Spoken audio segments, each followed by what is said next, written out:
네, 안녕하세요. 축구생각입니다. 축구 성무패 토토 20회차 분데스리가 8경기 분석 및 초안픽 배팅 내역 공유하도록 하겠습니다. K리그 초안픽처럼 제가 홈과 원정 전적은 배제를 했고요. 순위 같은 경우도 현재 주중에 리그가 있기 때문에 리그를 치르고 있기 때문에 그 부분을 조금 제외를 했고요. 주중 경기 같은 경우에는 어제 경기, 오늘 새벽에 있었던 경기들은 다 확인을 했는데 내일 새벽에 있는 경기들까지 포함을 해서 금요일날 오전에 올라가는 최종 픽에 반영을 하도록 하겠습니다. 그래서 이 초안픽 같은 경우에는 조금 이 두 팀의 원래의 그 경기력 부분을 봤었을 때 어느 팀이 조금 더 승무패에서 어떤 확률이 더 좋을 것 같다라는 부분을 말씀드리는 거기 때문에 좀 간단하게 작성을 했습니다. 그래서 그 부분을 참고해 주시면 될 것 같고요. 19회차가 현재 진행이 되고 있고 현재 지금 시간에는 대구와 부산 경기가 치러지고 있습니다.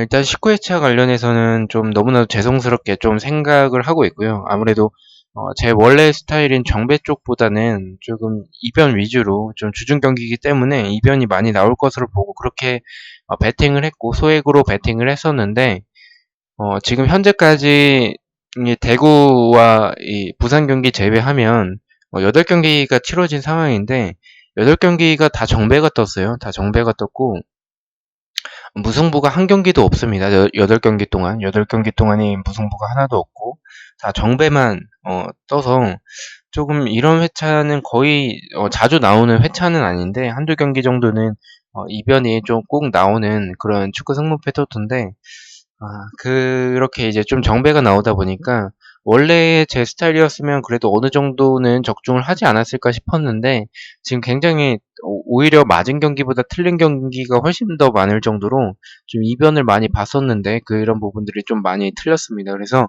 그런 부분들을 잘 참고를 해서 주말에 있는 그 20회차에 잘 반영을 하도록 하겠습니다. 네 번째 경기부터 살펴보도록 하겠습니다. 라이프치히 대 도르트문트의 경기인데요. 라이프치히는 호펜하임에게 2대0으로 승리를 했고 도르트문트는 디셀도르프에게 1대0으로 승리를 했습니다. 투표율 같은 경우에는 도르트문트 쪽에 47.7%고요. 도르트문트는 뒷공간을 노리는 모습들이 좋았지만 결정력은 조금 아쉬웠고요. 그래도 교체로 들어온 홀란드가 부상에서 복귀를 하면서 극장골을 넣었고 승리를 했습니다. 라이프치히도 1대1을 놓치는 등 결정력이 좀 좋지 못했던 그런 부분들이 있었지만 그래도 승리를 해냈고요. 두 팀 다 수비적으로 측면과 뒷공간을 내주는 모습들이 있고 공격적으로는 두 팀 다 역습이 좋습니다. 이런 공간이 있었을 때 더 좋은 모습을 보여주는 두 팀이고요. 개인적으로 도르트문트가 공격적으로는 라이프치히보다는 더 나은 부분이 있다라고 생각을 하고 있어서 두 팀의 경기는 도르트문트가 조금은 힘겹게 이기지 않을까라고 생각을 하고 있습니다. 다만 도르트문트는 우승 경쟁이 끝난 상황이어서 동기부여적 측면에서는 라이프치히가 오히려 더 낫지 않나라고 생각을 하고 있습니다. 이 챔스권을 지켜야 되는 라이프치히 입장에서는 도르트문트가 롯데를 좀 돌릴 것 같은 느낌도 듭니다. 아무래도 주중 경기도 있었고 그 주말 경기도 있었는데 다 베스트로 나왔었죠. 로테이션을 돌리지 않았었는데 그 부분에서 이 주말 경기 현재 도르트문트 같은 경우에는 리그 우승에서 멀어진 상태고 챔스권에서는 좀 안정적인 상태입니다. 그래서 롯데를 돌리지 않을까라는 조금 생각도 들어서 일단은 고민을 하고 있는 경기고요. 주중에 도르트문트 이제 내일 넘어가는 새벽에 로테이션을 돌린다면 도르트문트 쪽에 주말 경기에서는 베스트로 나올 것 같아서 그렇게 보겠지만 그게 아니라면 조금 고민을 하도록 하겠습니다. 현재는 경기력 보고 라이프치히의 단통패 예측하도록 하고요. 라이프치히 같은 경우에는 티모 베르너 선수가 이번 달 안으로 이적 마무리를 좀 해달라고 요청을 한 상태고 챔피언스 리그 8강 뛰지 않겠다라고 얘기했다라는 기사가 있습니다. 그래서 라이프치히의 그 티모 베르너의 동기부여적 측면 자체도 좀 떨어지지 않을까라고 생각을 하고 있어요. 그래서 일단 이번 시즌은 3대3으로 비겼고 저는 라이프치히의 패를 보도록 하겠습니다. 다섯 번째 경기입니다. 호펜하임 대 우니온 베를린의 경기인데요. 호펜하임은 라이프치히에게 2대0으로 패배를 했었고요. 우니온은 켈렌에게 2대1로 승리를 했습니다. 투표율 같은 경우에는 호펜하임 쪽에 64.5%고요. 우니온 같은 경우에는 오늘 파더보른을 이기면서 2연승을 하고 있고요. 생각보다 호펜하임 쪽에 몰린 경기인데 동기부여적 측면 때문에 좀 그런 것 같습니다. 우니온 베를린이 잔류를 확정을 지었어요. 이번 경기 승리를 하면서 호펜하임 같은 경우에는 유로파권을 좀 도전할 수 있어서 호펜하임이 우세하다고 느껴지긴 합니다. 경기력 자체는 우니온 베를린이 수비적으로 측면 공간을 좀 내주는 모습들이 있기 때문에 크로스 공격이 좀 좋은 호펜하임이어서 호펜하임 사이드를 보고 있습니다. 그러나 호펜하임의 수비도 이런 크로스 공격 그리고 측면 공간 이런 부분을 내주는 불안한 부분들이 있고 결정력이 좀 좋지 못하기 때문에 이 경기는 좀 몰린 경기여서 좀 생각보다 호펜하임 쪽에 많이 모여서 호펜하임도 이제 좀 불안한 부분들이 있다라고 생각을 하고 있거든요. 그래서 오히려 무승부가 나오지 않을까라고 생각을 하고 있습니다. 경기력은 무승부 쪽을 보는데 동기부여적으로는 호펜하임이 너무 우세해서 최종픽까지 고민을 하도록 하겠습니다. 초안은 호펜하임의 단통무 보도록 하겠습니다. 여섯 번째 경기입니다. 디셀도르프 대 아우크스부르크 경기인데요. 디셀도르프는 도르트문트에게 1대0 패배, 아우크스부르크는 마인츠를 1대0으로 이겼습니다. 투표율 같은 경우에는 무승부 쪽에 35.9%고 좀 투표율이 균등하게 분배가 된 경기입니다. 동기부여는 두 팀 다 강등권 탈출이라는 목표가 있기 때문에 비슷하긴 하지만 상대적으로 좀 여유 있는 아우크스부르크보다는 디셀도르프가 동기부여적 측면에서 더 높지 않나라고 생각을 하고 있습니다.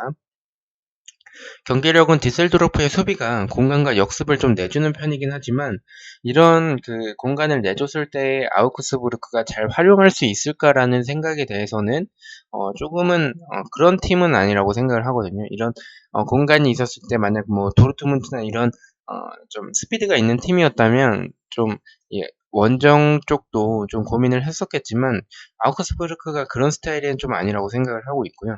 다만 디셀도르프가 크로스 공격에 좀 약한 모습들이 지속적으로 나오고 있는데 지난 경기도 후반 추가 시간에 홀란드에게 크로스 헤딩골로 실점을 했었고요. 크로스 공격과 세트피스가 좋은 편인 아우크스부르크이기 때문에 이런 부분들을 공략을 하면 아우크스부르크도 득점을 만들어낼 수 있을 것 같은 생각이 들긴 합니다.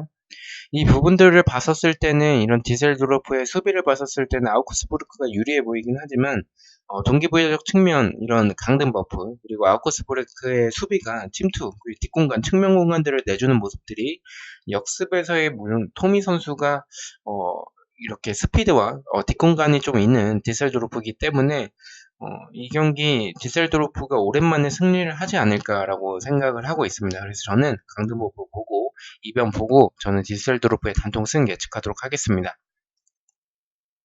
일곱 번째 경기입니다. 헤르타 베를린 대 레버쿠젠의 경기인데요. 헤르타 베를린은 프랑크푸르트에게 4대1로 패배를 했었고요. 레버쿠젠은 샬케와 1대1로 비겼습니다. 투표 같은 경우에는 레버쿠젠 쪽에 66.7%고요.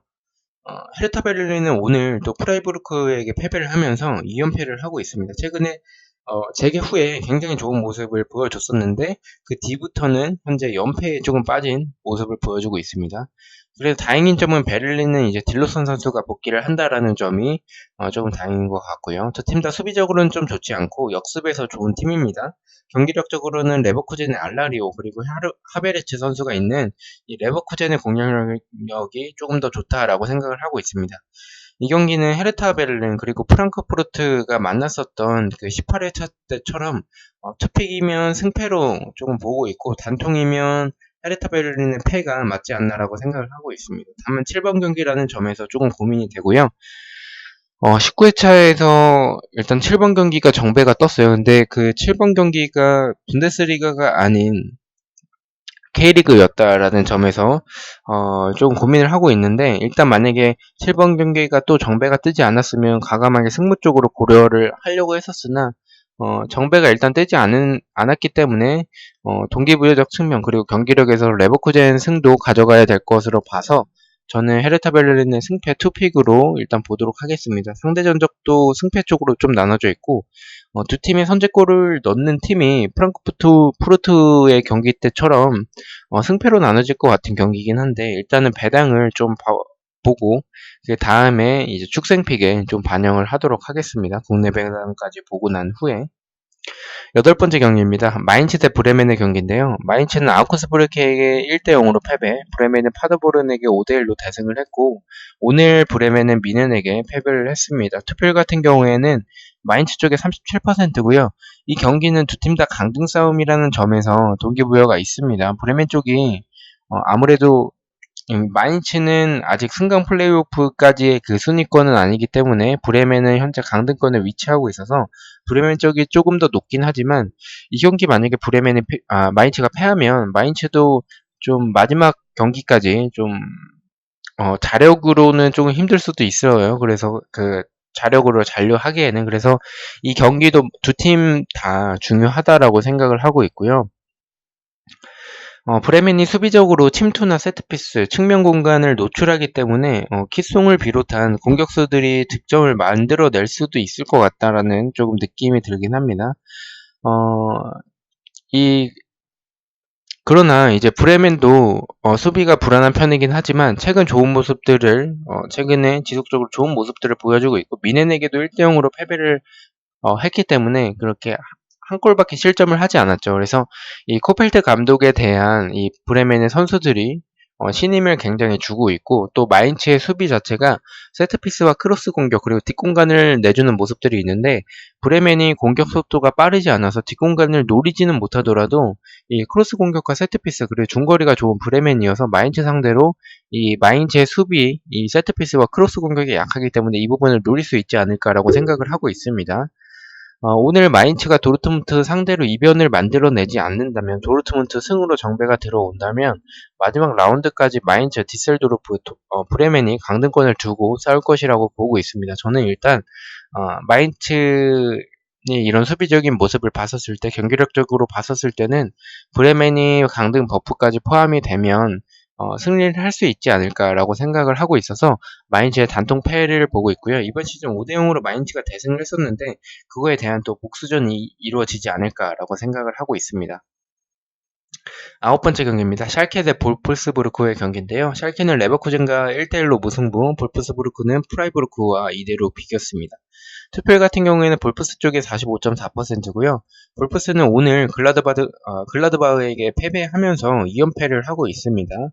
동기부여적 측면은 샬케도 남은 경기들 전부 다 이긴다면 유로파권을 도전해볼 만하지만 현재 경기력과 현실적으로는 좀 가능성이 크진 않다라고 생각을 합니다. 동기부여적인 부분은 그래도 샬케는 유로파권에 도전하기에는 너무나도 승점 자체가 안 되기 때문에 볼프스부르크가 더 높다라고 생각을 하고 이 경기는 샬케가 볼프스부르크의 불안한 세트피스 이 수비적으로 세트피스가 불안하기 때문에 이 부분을 봤었을 땐 세트피스가 그래도 좋은 편인 이 샬케가 노려볼 수도 있다라고 생각을 하지만 샬케가 좀 압박에 약하고 측면 공간 그리고 크로스 공격 볼 처리가 좋지 못하기 때문에 결정력은 약간 떨어지긴 하지만 세트피스와 중거리 크로스 공격이 좋은 이 볼프스부르크가 이 샬케의 측면 공간과 크로스 공격이 약한 부분 이 부분에 대해서 연패를 끊고 이 경기 잡아내지 않을까라고 생각을 하고 있습니다.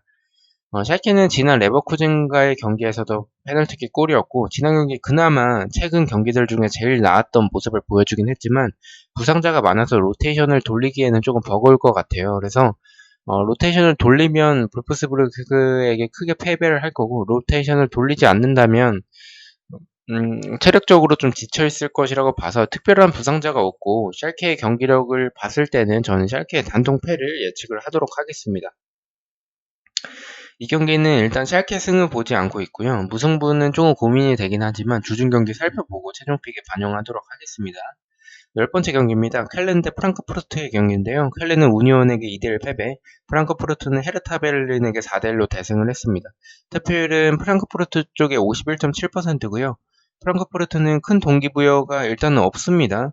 켈렌은 아직 안심하기에는 애매한 승점이긴 하지만 켈렌 역시 그래도 어느 정도 잔류권과에는 약간의 승점 차이는 있기 때문에 큰 동기부여는 없을 것으로 보이긴 합니다. 두 팀의 경기력은 켈렌의 수비가 최근에 좀 너무 좋지 않고 수비진의 주력이 좀 느려서 뒷공간과 측면 공간을 내주는데 그런 공간들을 잘 활용할 수 있는 팀이 프랑크푸르트고 그런 프랑크푸르트의 선수진이 안드레 실바, 뭐 카마다 다이치, 뭐 고스티치 이런 선수가 있기 때문에 프랑크푸르트가 더 좋아 보입니다.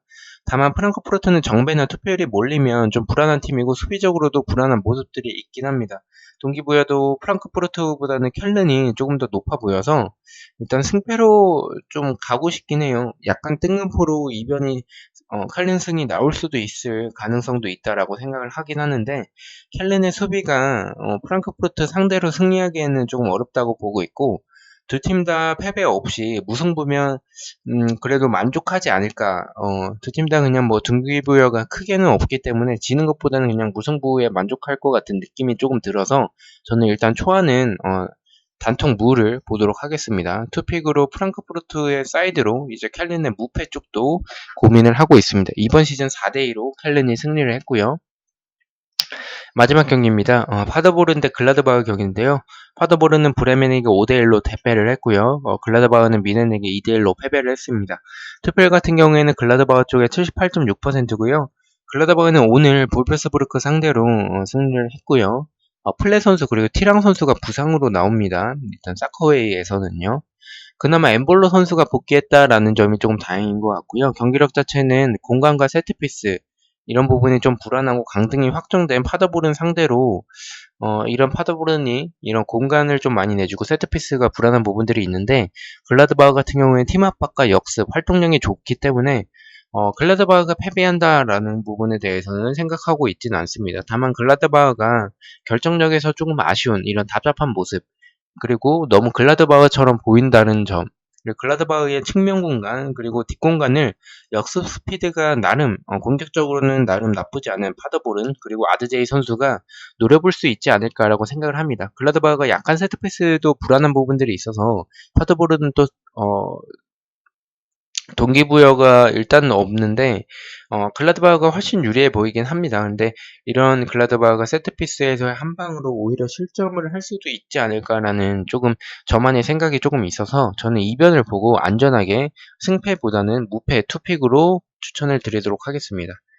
일단 상대 전적은 글라드바흐가 압도적이기 때문에 저는 글라드바흐 사이드 쪽으로 보고 있는데 이것을 단통으로 갈지 아니면 이변을 보고 투픽을 갈지에 대해서 좀 고민을 많이 하고 있는 경기라고 보시면 될 것 같습니다. 자, 이렇게 해서 14경기 배팅을 마쳤고요. 일단 뭐 간단하게 말씀드리면 이 K리그 같은 경우에는 어제 있었던 경기들 그리고 오늘 있었던 경기들을 보지 못하고 분석을 했었던 그런 경기였다라고 생각을 해주시면 되고요. 일단 서울의 패 그리고 이번 경기 같은 경우는 승패 투픽으로 갔었는데 포항이 지금 부상자가 또 어제 경기로 인해서 팔로셰비치나 이승모 선수 그리고 김상원 선수 이렇게 부상을 당했기 때문에 저는 일단 강원 쪽을 보고 있고요. 그리고 성남 같은 경우에는 이 부분은 조금 고민을 성남이 지금 연패를 계속하고 있어서 이 부분은 좀 고민을 해봐야 될 경기라고 생각을 하고 있습니다. 뭐 도르트문트 승 그리고 호펜하임의 무승부 뭐 디셀도르프의 승 그리고 베를린 같은 경우에는 일단 레버쿠젠 쪽으로 보이긴 하니까 단통으로 갔고요. 마인츠 같은 경기도 브레멘의 승 그리고 볼프스의 승 켈른 같은 경우는 일단 단통무 그리고 11분 경기를 약간 이변으로 잡아보고 단통 글라드와 승으로 갈 수도 있기 때문에 이렇게 이변으로 잡아봤고요. 그리고 전북현대 승으로 봤고 인천 유나이티드의 일단 무승부로 조금 보고 있긴 합니다. 대구와 수원 경기는 이 경기는 저는 수원이 그 성남과의 경기에서 어제 성남과의 경기에서 질 것으로 봤어요. 질 것으로 보고 일단 승무패로 조금 지웠던 경기였는데 그 부분을 참고를 해서 일단 수원이 지난 경기 승리를 했기 때문에 그 부분들을 참고를 해서 최종 픽에 반영을 하도록 하겠습니다. 시청해주셔서 너무나도 감사드리고 금요일 오전에 최종 픽으로 뵙도록 하겠습니다. 감사합니다.